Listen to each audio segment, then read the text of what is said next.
আসসালামু আলাইকুম প্রিয় দর্শক, আমি প্রায় আসর নামাজের পরে ত্বক রিলেটেড বা স্কিন রিলেটেড বা অ্যাস্থেটিক রিলেটেড বিভিন্ন সমস্যা নিয়ে ডিসকাস করার চেষ্টা করি, বিভিন্ন মেথড নিয়ে ডিসকাস করার চেষ্টা করি।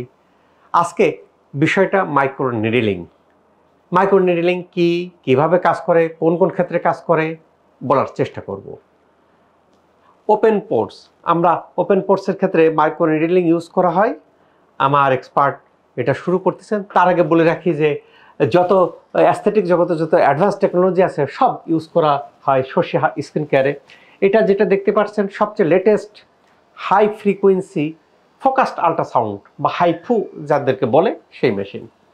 আমরা দেখতে পাচ্ছি যে আমাদের এক্সপার্ট কাজ শুরু করে দিয়েছেন। মাইক্রো নিডলিং কি? মাইক্রো নিডলিং হলো যে মিনিমাল ইনভেসিভ একটা প্রসিডিউর বা মেথড, যে পদ্ধতির মাধ্যমে কি করা হয়, ত্বকে টিনি স্পোর করে আমাদের ত্বকে ইলাস্টিন এবং কোলাজেন স্টিমুলেশন দেওয়া হয়, ব্লাড ফ্লোকে বাড়িয়ে দেওয়া হয়, যার ফলে বেশ কিছু ত্বকের সমস্যার সমাধান করা হয়। অর্থাৎ তাহলে আমরা যদি দেখি যে কারো ত্বকের ক্ষেত্রে আমরা এরকম যদি দাগ দেখতে পারি, যে দেখেন এরকম যদি উঁচু নিচু দাগ গর্ত দেখা যায়, সেটা মাইক্রো নিডলিং মাধ্যমে সমাধান হয়। আমরা দেখতে পারি যে গর্ত মুখে যাদের এরকম গর্ত আছে, একনি স্ক্যার আছে, সেইগুলি দূর করা হয়। একনি আমরা দেখতে পাচ্ছি যে এই একনিটা দূর করার ক্ষেত্রে সহায়ক ভূমিকা রাখে। তাহলে কিভাবে সহায়ক ভূমিকা রাখে? আমরা ব্ল্যাকহেডটা হয় আমাদের ত্বকের মধ্যে, যদি আমাদের লোমকূপের গোড়া কোনো কারণে ক্লকড হয়ে যায়, এখানে কিন্তু ক্লকড হয়ে গেছে, অর্থাৎ বন্ধ হয়ে গেছে। এই বন্ধ হয়ে গেলে কি বডির মধ্যে যে অয়েল বা সিবাম সেটা আটকা পড়ে ব্ল্যাকহেড তৈরি হয়। তাহলে মাইক্রো নিডলিং করলে ব্ল্যাকহেডের এই যে ক্লকড আনক্লকড হয়। আনক্লকড হলে কি হবে? ভালো হয়ে যাবে। তাহলে একটা জিনিস বোঝা গেল যে আমাদের যদি ব্ল্যাকহেড থাকে, ব্ল্যাকহেডকে ভালো করার ক্ষেত্রে মাইক্রো নিডলিং খুব ভালো ভূমিকা রাখে, 1 নম্বর। 2 নম্বর কি একনি হলে আমরা মাইক্রো নিডলিং দিই। মাইক্রো নিডলিংয়ের মাধ্যমে আরও কাজ করে কি, একনি হলে আমরা বিভিন্ন রকম সিরাম বা ব্যবহার করি, সেই ক্ষেত্রে টপিক্যালি ব্যবহারের ক্ষেত্রে মাইক্রো নিডলিং দেওয়ার পরে ভালো কাজ করে। 2 নম্বর। 3 নম্বর কি কাজ করে? 3 নম্বর হচ্ছে অ্যান্টি এজিং কীভাবে কাজ করে? আমাদের যে ফাইন লাইন বা রিঙ্কেল, আমাদের যে কুচকানো থাকে কেন? বডির মধ্যে ইলাস্টিন বা আপনার ফাইবার ডিস্ট্রয় হয়ে যায়। এটা কি করে? প্রডিউস করে মাইক্রো নিডলিং, স্টিমুলেশন করে প্রডিউস হলে ফাইন লাইনস রিঙ্কেল দূর হয়ে যায়। দূর হয়ে গেলে কি হয়? অ্যান্টি এজিংয়ের কাজ করে। তারপরে ত্বককে টান করে, ত্বককে ভালো রাখতে সহায়তা করে।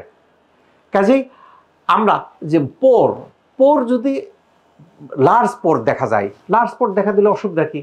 সার পোর বড় হলে অসুবিধা কি? হ্যাঁ, আমাদের ত্বকে যে ছিদ্র থাকে, ছোট ছোট ছিদ্র থাকে, আমরা পাশাপাশি দেখতে পাচ্ছি যে আমাদের মাইক্রো নিডলিং কিন্তু আমাদের এক্সপার্ট করে মুখকে ফ্রেশ করতেছেন, হাইপার পিগমেন্টেশন দূর করতেছেন।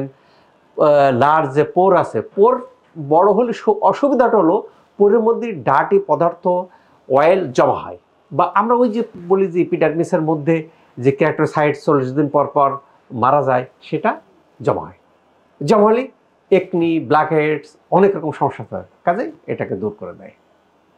স্ক্যার, আমাদের ত্বকে যদি স্ক্যার দেখা যায়, একনি হয়ে যাওয়ার পরে স্ক্যার, অথবা অপারেশন করলাম তারপরে দাগ দেখা যায়, এগুলো দূর করার ক্ষেত্রে মাইক্রো নিডলিং কাজ করে। অনেকে বলে থাকে sir microneedling microdermabrasion কি একই? না, একই না। মাইক্রো নিডলিংটা কি করে? মাইক্রো নিডলিংটা এই যে ওর সামনে ক্ষুদ্র ক্ষুদ্র নিডল থাকে, যার ডায়ামিটার 0.25 মিলিমিটার থেকে আরও কম, যার ফলে এটা ত্বকের মধ্যে প্রবেশ করে স্টিমুলেশন দেয়। স্কিন টেক্সচারকে ভালো রাখতে কি করে? যেহেতু ব্লাড সার্কুলেশনটা ভালো হয়, স্কিন টেক্সচার করতে সহায়তা করে। ডার্মা অ্যাব্রাশন, মাইক্রো ডার্মা অ্যাব্রাশনটা কি করে? রাফ স্কিন ক্ষেত্রে ব্যবহার করা যায়, কিন্তু এটা মাইক্রো নিডলিং মতো এরকম স্পেসিফিক না, এত সূক্ষ্ম কাজ করে না, এত ভালো কাজ করে না। তাহলে স্কিন টেক্সচারকে যদি ভালো রাখতে হয়, এন্টি এজিং যদি রাখতে হয়, স্ক্যার যদি দূর করতে হয়, একনি দূর করতে হয়, ব্ল্যাকহেড দূর করতে হয়, লার্জ পোরকে ছোট রাখতে হয়, সব ক্ষেত্রে মাইক্রোনিডলিংয়ের ভূমিকা আছে। কোনো কোনো ক্ষেত্রে শুধু মাইক্রোনিডলিং, কোনো ক্ষেত্রে মাইক্রোনিডলিংয়ের সাথে এই জাতীয় এটা হাইপো, এই জাতীয় অনেক লেজার আছে, অনেক অ্যাডভান্স টেকনোলজি আছে, সেগুলি ব্যবহার করা হয়। এবং মাইক্রোনিডলিংয়ের মাধ্যমে এখানে অনেক রকম সিরাম আছে, যেটা খুব হাই কোয়ালিটির সিরাম ত্বকের মধ্যে প্রবেশ করা হয়। করলে ত্বক টান টান থাকে, অ্যান্টি এজিং কাজ করে, লার্জ দূর হয়ে যায়। তাহলে মাইক্রোনিডলিং কিভাবে কাজ করে, কোন কোন ক্ষেত্রে কাজ করে আমরা জানলাম। এখন স্যার আমি বুঝলাম, আমি এই মুখটা উঁচু নিচু হয়ে গেছে, স্ক্যার হয়ে গেছে, একনি স্ক্যার হয়ে গেছে, আমি এখান থেকে মুক্তি পেতে চাই, কিভাবে যোগাযোগ করব? যোগাযোগের স্থান নিচের ফোন নম্বর, নিচের ফোন নম্বরে ফোন দিয়ে সিরিয়াল দিয়ে আসবেন, সিরিয়াল দিয়ে আসে ট্রিটমেন্টটা নেব। কোথায় নেব?